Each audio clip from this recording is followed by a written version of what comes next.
Bom, e o Exame Nacional do Ensino Médio, o Enem, realizado no final de semana, apresentou questões com elogios ao escritor Paulo Freire, ataques ao agronegócio e críticas ao capitalismo.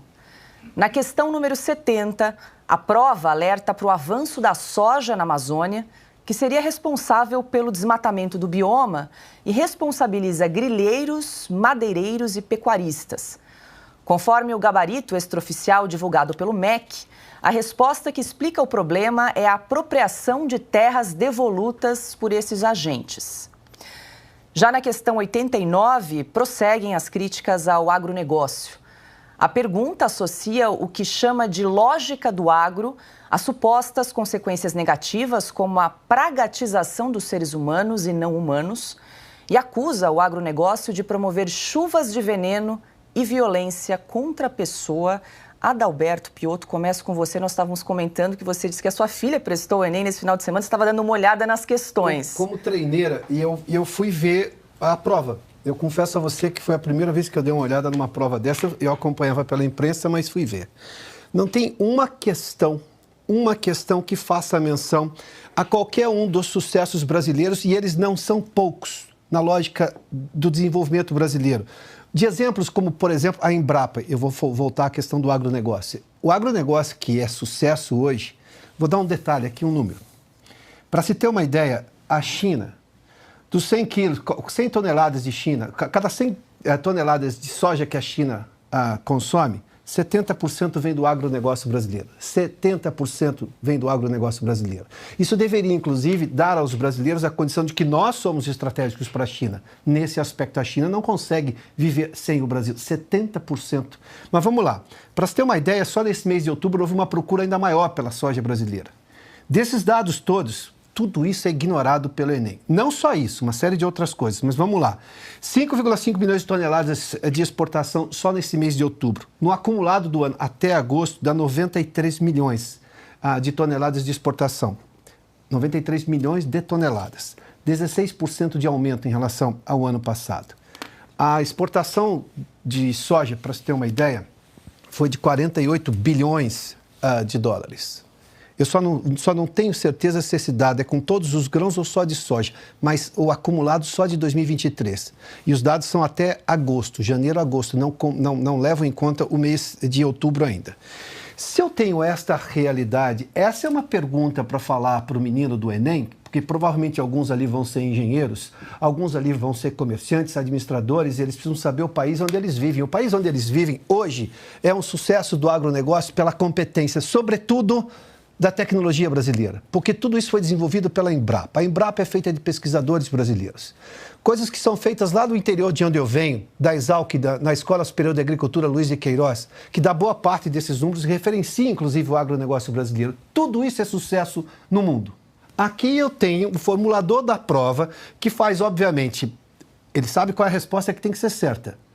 E, obviamente, ele coloca uma questão que é de cunho ideológico. Aliás, é de um marxismo de 1900 e bolinha, esse é do século passado. Essa gente parece que não saiu do século XX.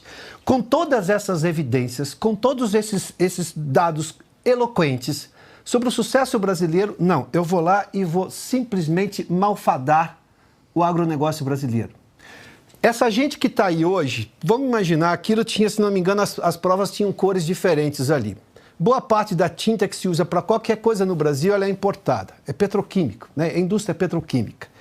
Se o agronegócio não existisse no Brasil, vou dar um dado econômico. O dólar hoje seria de R$10, não seria de R$5. Por quê? Porque você faz uma conta muito simples em economia. Se você exporta pouco, você não tem entrada de dólares. Se você tem pouca entrada de dólares no seu país, você tem um problema de câmbio. O câmbio, obviamente, é um equilíbrio do que entra e o que sai. O que você paga com dólares e o que você recebe com dólares.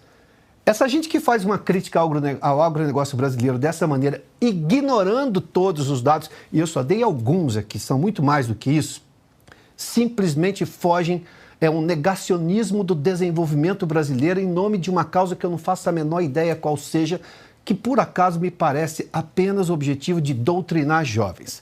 Só que tem uma coisa, eu vou contar aqui um detalhe, e eu vi isso e li isso nas redes sociais. Os jovens estão, digamos, boa parte desses jovens já está vacinada com essa questão. Ele vai lá, responde o que ele sabe que é para ser respondido, mas ele discorda daquilo. Ele vai até passar pelo Enem, vai ser aprovado, vai ter uma boa nota e entrar na universidade. Mas boa parte desses jovens já entendeu qual é o jogo. Faz para passar. Mas isso não, obviamente, isso não deveria fazer com que o sistema público de educação brasileiro, o Congresso Nacional e, sobretudo, os presidentes das duas casas do Congresso entendam, porque a Frente Parlamentar do Agronegócio já está se manifestando, mas os dois presidentes do Congresso têm que dizer não a esse tipo de manipulação ideológica numa prova do Enem. Isso é incompatível com a lógica republicana brasileira. Bom, eu vou trazer aqui outros exemplos de questões criticando o capitalismo e a educação, mas antes, Paulo, quero ver se você me ajuda aqui, ajuda a audiência nessa questão 89, fiquei na dúvida, o que vem a ser a tal da pragatização dos seres humanos e não humanos, que ainda acusa o agronegócio de chuva de veneno e violência contra as pessoas, mas fiquei encucada com a tal da pragatização dos seres humanos e não humanos. Pragatização dos seres humanos, bom, talvez seja transformá-los em defensores do Hamas, né? Esse pessoal está fazendo aí, talvez seja isso. Olha, essa situação no sistema educacional brasileiro, ela não vem de agora, já é uma construção antiga, mas ela se acentua. Essa é uma gestão que muitos dos seus integrantes não pensam em deixar o poder, não têm mais noção de coisa pública ou de alternância democrática e enxergam todas as estruturas estatais como um meio de viabilizar a perpetuação do seu grupo de poder. Então, quando eles falam em educação, você tem que traduzir certinho, eles estão falando em formação de militância. Eles não querem que as pessoas tenham acesso ao conhecimento, eles não querem que o conhecimento se desenvolva, eles não estão preocupados com isso. Eles querem doutrinar, impor uma agenda e formar militantes. Eles chamam isso de educação crítica. Educação crítica. Só critica o capitalismo, mas é educação crítica, né? E induzem os estudantes a, pelo menos em algum momento, para acertar a questão, aderir uma agenda. Tem toda essa construção nessas questões que a gente se escandaliza hoje, mas que já aconteceram em outras provas também. A resposta certa é aquela que o militante que bolou a prova, ele quer que você chegue a uma conclusão. Ele não está medindo o conhecimento. E aí as pessoas, como tem no Enem como uma única fórmula de acesso à educação superior, acabam tendo que mergulhar em um grau maior ou menor nessa agenda que sabidamente vai ser exigida lá na prova, né? Isso aos poucos vai alterando, sim, todo o ambiente. Eles sabem do que estão fazendo. Eles sabem que isso é a destruição da educação de fato, mas isso é usar um aparelho gigantesco para formar exército de militantes, para imbecilizar, enfim, para servir à sua maldita estrutura de poder, ao seu maldito plano de perpetuação no poder. O lado bom deles fazerem isso de forma tão descarada é trazer isso para o debate público, enquanto ainda é possível debater isso publicamente, para que as reações, e o Piotr colocou bem, no Congresso, em quem tem os meios de reagir, venham a acontecer, porque isso é um processo, sobretudo, de sabotagem, né, do Brasil, porque você está limitando as novas gerações a idiotas que vão lá assinar a ascensão do partido, ou a manutenção do partido, e não a pessoas que vão se desenvolver, que vão trazer inovação, que vão exercer conhecimento com liberdade, enfim, aquilo tudo que é desejável, né? A continuar assim, em pouco tempo, aliás, pouco tempo não, já dá para estabelecer logo, né? Ao invés de fazer um cursinho preparatório para realizar a prova do Enem, o sujeito vai maratonar o programa da Fátima Bernardes. Vai ficar craque em lacração e se dar bem nessa maldita prova. Bom, e outra questão que chamou a atenção foi a 82, que mostra 2 textos com menções positivas a respeito de Paulo Freire. Um deles afirma que o escritor construiu uma pedagogia da esperança, segundo a qual a história não é algo pronto e acabado. Diz ainda que as estruturas de opressão e as desigualdades, apesar de serem neutralizadas, são sócio e historicamente construídas. Daí a importância de os educandos tomarem consciência da sua realidade para, assim, transformá-la. Bom, de acordo com o Ministério da Educação, a alternativa correta para o conceito de ética pedagógica é a letra A, cuja resposta diz, abre aspas, participação sociopolítica, fecha aspas. Ana, também quero te ouvir a sua avaliação sobre a elaboração dessas questões da prova do Enem realizada aí no último final de semana por aqui. Pois é, Paula, essa participação sociopolítica é desde que a participação continue implementando essa cartilha neomarxista, né? É Antônio Gramsci, Escola de Frankfurt, tudo isso. Esqueçam as armas, a revolução armada, as guerrilhas, e a revolução vai ser feita, implantada e com brilhante sucesso nas universidades, nas escolas, nos seios familiares, né? Com a guerra, pais contra filhos, você jogando essa agenda marxista de nós contra eles em absolutamente tudo. E, de acordo com as questões aí do Enem, nós temos que devolver todas as cidades, né? Cancela tudo, São Paulo, Rio, Belo Horizonte, Recife, devolve tudo, né? Vamos voltar para a estaca zero. E curioso que eles não ensinam, o Piotr estava falando da Embrapa, eles não ensinam sequer o nome de brilhantes personagens como o Alisson Paulinelli, que fez, né, de suas tecnologias, fez do Cerrado brasileiro o que hoje é o Cerrado brasileiro, exportando, produzindo, e ele que enviou tantos estudantes para fora do Brasil para aprender, para voltar, para implementar com o nosso clima, né, foi, né, nomeado ao Prêmio Nobel da Paz. Esse nome nem passa, né? Nem passa. Agora, essa gente odeia o agro, Paula, porque o agro é trabalho de sol a sol.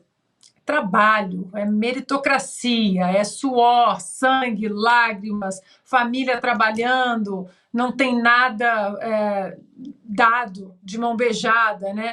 O agro significa a independência intelectual das pessoas, de pesquisar, de aprender, de implementar, de melhorar, de ir para fora do Brasil, aprender alguma coisa, voltar, educar.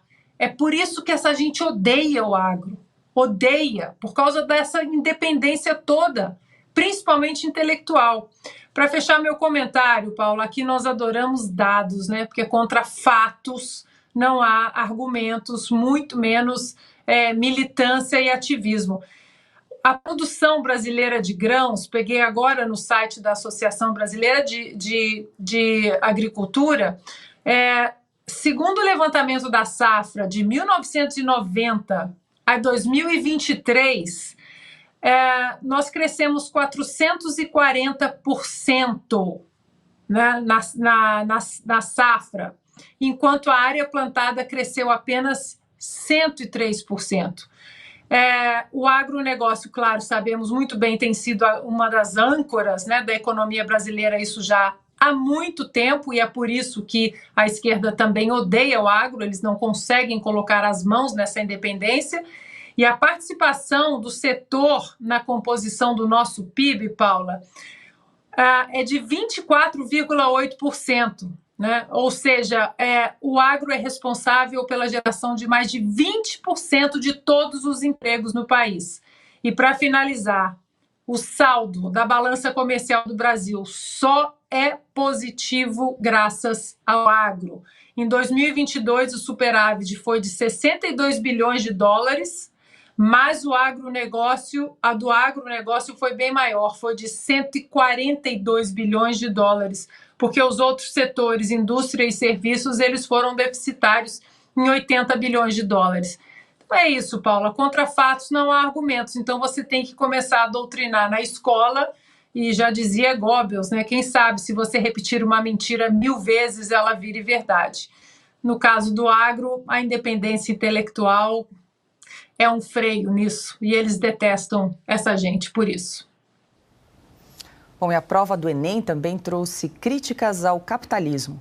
Na pergunta 46, com base em um texto de Max Horkheimer, da Escola de Frankfurt, A diversão é tratada como prolongamento do trabalho sob o capitalismo tardio. E nesta segunda-feira, a Frente Parlamentar da Agropecuária divulgou uma nota na qual pede ao governo explicações sobre as questões do Enem. No requerimento, a FPA pede a anulação das questões 89, 70 e 71. Na avaliação da entidade, as perguntas foram mal formuladas e de uma comprovação unicamente ideológica. A bancada pede ainda a convocação do ministro da Educação, Camilo Santana, para falar sobre a banca organizadora do Enem 2023 e também sobre as referências bibliográficas usadas para a construção da prova do Enem. Augusto Nunes, vou pedir socorro a você. Você consegue explicar alguns termos aqui? Pragatização dos seres humanos, pedagogia da esperança, conceito de diversão aqui, vou abrir aspas. Diversão é tratada como o prolongamento do trabalho sob o capitalismo tardio. E aí? Olha, eu seria espetacularmente reprovado nessa prova, e para o meu orgulho, não tenha dúvida. Vamos simplificar as coisas, essa turma não consegue ocultar, né, a verdadeira face. Chamou lavrador, trabalhador rural de camponês, é mais uma besta quadrada esquerdista. É fácil, você identifica essa turma pelo linguajar, pelas palavras que usa ou por pessoas que cita, personagens. Vamos lá, alguém aqui conhece uma única e escassa pessoa, como diria o Nelson Rodrigues, que tenha se formado pelo método Paulo Freire? Eu não conheço ninguém. Os que propõem a adoção do método Paulo Freire foram educados, se sabem ler e escrever, foram educados por métodos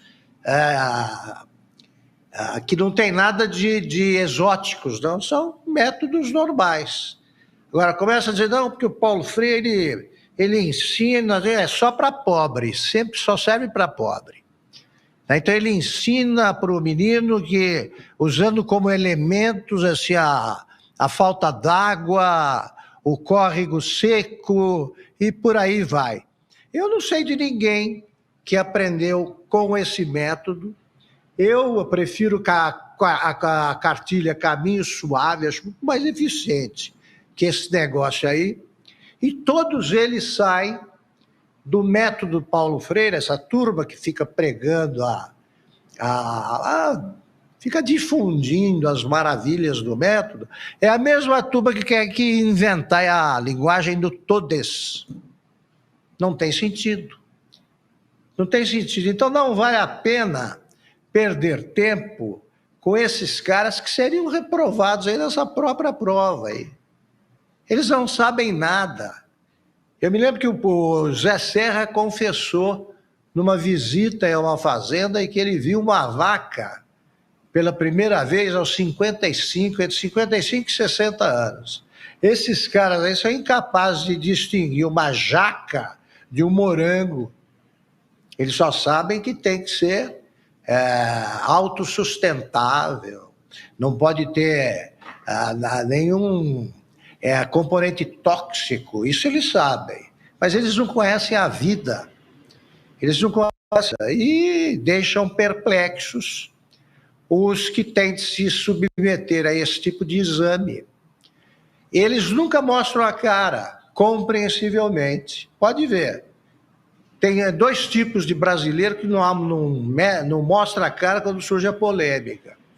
Jurado de escola de samba e quem faz as provas do Enem. Nunca vi o rosto de nenhum. Apareçam para justificar isso aí, pelo menos. Pergunto outra vez, algum deles se formou pelo método Paulo Freire? Então são todos uns farsantes que estão aí ao abrigo do programa de desemprego, o programa social mais bem sucedido do PT, programa Desemprego Zero para a Companheirada. Alguns são pendurados no cabide do Enem.